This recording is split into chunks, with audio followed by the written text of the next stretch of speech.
our expense and give them phones and put them on welfare programs that no American citizen can get.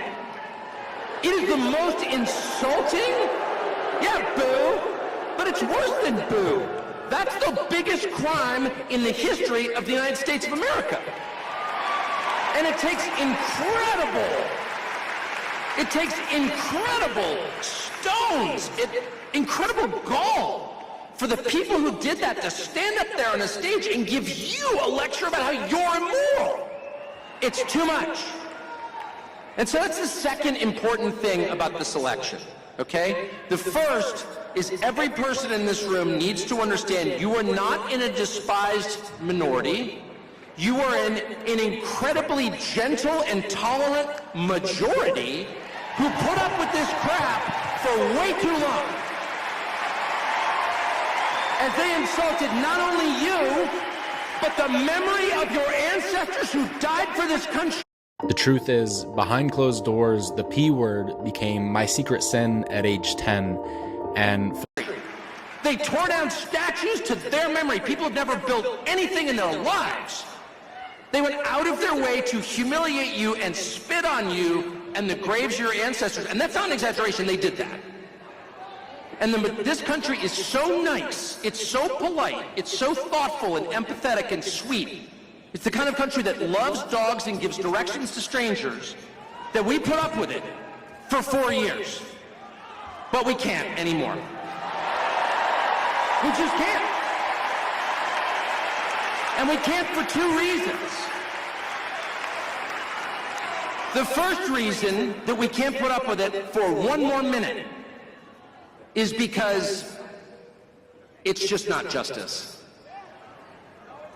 It's not justice. It's unfair. You cannot reward the most parasitic, useless, violent, nasty, aggressive people in your country. You can't make them the richest. You just can't. It's just wrong. In a fair, decent country, the people who work the hardest, who have the highest level of talent, who are the most creative, who are the most decent to their neighbors, who give the biggest tips to waitresses, those people should be successful. Those people should be revered. It shouldn't be Larry Fink. Are you joking? Kamala Harris shouldn't have a job. She has no skills. How did we wind up with a system where Kamala Harris, you couldn't change the tire on your truck, much less drive it? How did she wind up at the top of the pyramid? And then once she's there, she lectures you like you did something. It's too much. You can't allow that. It's an offense against the truth, against reality, and against justice itself. And the second reason you can't allow it is very familiar to anyone who has children, which is if you allow it, you will encourage more of it. If you allow people to get away with things that are completely over the top and outrageous, if you allow your 2-year-old to smear the contents of his diapers on the wall of your living room, and you do nothing about it, if you allow your 14-year-old to light a joint at the breakfast table, if you allow your hormone-addled 15-year-old daughter to slam the door of her bedroom and give you the finger, you're gonna get more of it. And those kids are gonna wind up in rehab. It's not good for you, and it's not good for them. No. There has to be a point at which dad comes home.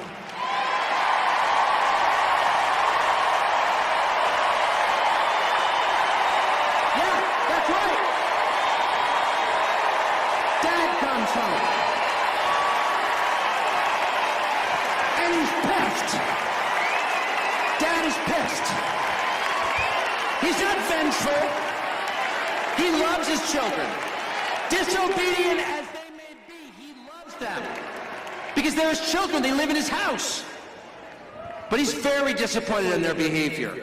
And he's gonna have to let them know. He's gonna have to get to your room right now and think about what you did. And when dad gets home, you know what he says? You've been a bad girl. You've been a bad little girl and you're getting a vigorous spanking right now. And no, it's not gonna hurt me more than it hurts you. No, it's not. I'm not gonna lie. It's gonna hurt you a lot more than it hurts me. And you earned this. You're getting a vigorous spanking because you've been a bad girl. And it has to be this way. It has to be this way because it's true. And you're only going to get better when you take responsibility for what you did. That's not said in the spirit of hate. It's not said in the spirit of vengeance or bigotry. Far from it. It's said in the spirit of justice, which is the purest and best thing there is. And without it, things fall apart. The Democratic Party machine, and notice I'm not beating up on Kamala Harris, who's just a hapless victim who happened to be there in the right color, so they grabbed her. Tim Walz, they needed some, whatever Tim Walz is. They needed a weak man, because it is the party of weak men and unhappy women. One of which leads to the other, by the way. Where you find weak men, you will inevitably find unhappy women. Sorry. And they make them on purpose. They weaken the men to drive the women insane, to have the most consistent voting bloc ever in the history of politics. Unhappy women, made unhappy by weak men. But it could be anybody. It could be anybody. Kamala Harris is just a stand-in. She's a cardboard cutout. She has a soul, God created her, I'm not attacking her humanity. But there's nothing there, it doesn't matter. If it wasn't Kamala Harris, it would be, I don't know, Pete Buttigieg or whatever, who are these people? It doesn't matter. They're the cutouts. They work for the machine. They're totally dispensable, they're replaceable. And they need to have limits set for them. And so on Election Day, and I sincerely believe Donald Trump's going to win. And if I thought he was going to lose, I'd be here anyway, by the way. I would. In fact, I would have been here earlier if I thought he was going to lose, just to make the point. I mean it. I don't like people who jump on the winning train, okay? I think Donald Trump's going to win.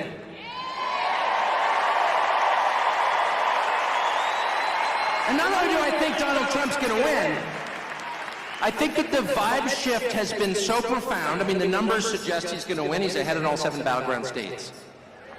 But much more important, and the early voting seems to be favoring him. But more important even than the conventional political markers is what you smell around you. And it's the return of freedom. It's the return of the country you grew up in, where you could say things like, I like that guy, and maybe you like the other person, that's fine. That was not allowed for 9 years. And it's allowed now. And I think, and it's because of what they did, by the way, they deserve this. But I think the vibe is so strong right now, I don't think we can get away with pretending something else happened. I don't think we can have another 2020 at this point. I just don't. I don't. Where they hid relevant facts from you, they prevented you from knowing about their candidate and then claimed victory. 37 billion votes or whatever they claim he got. That's rigging the election. Period. If the government prevents people from knowing critical information about a candidate, they have rigged the election. And they did that. Period. Oh, you're not allowed to say that. I'm not allowed to say it because it's 100% true. And every person who hears it knows it's true, including the people who did it. I don't think they can do that again. I don't. And I don't think, no matter what they pull, 2 weeks from now, 13 days from now, I don't think they can get away with standing up and being like, on MSNBC, no, actually, Kamala Harris is historically popular, it turns out. A woman who's never had a job who can't even pronounce her own first name consistently. That's how false she is. Some woman who grew up in Montreal, Canada is lecturing me about America. Okay. I don't think they can do that, because I don't think people are going to sit back and take it. I don't. It's enough. It's enough. That's the point at which you say no. I'm sorry. I put up with this crap for a long time. I indulge your little fantasy. It's like when your teenage girl becomes a vegetarian, and you're like, okay, that's, okay, that's fine. No, I totally understand. You're like, it's a phase. But if that phase goes on for 9 years and includes destroying your major cities and allowing your country to be invaded by millions of foreigners whose identities you don't know, and whose purpose in this country is unclear, by the way, why shouldn't we feel threatened by that? If they go out of their way to crush families, to make it impossible for your kids to buy a house, getting involved in the sex lives of your children, which they are. If they do all of that, they need to lose. And at the end of all of it, when they tell you they've won, no. You can look them straight in the face and say, I'm sorry, Dad's home, and he's pissed. Thank you.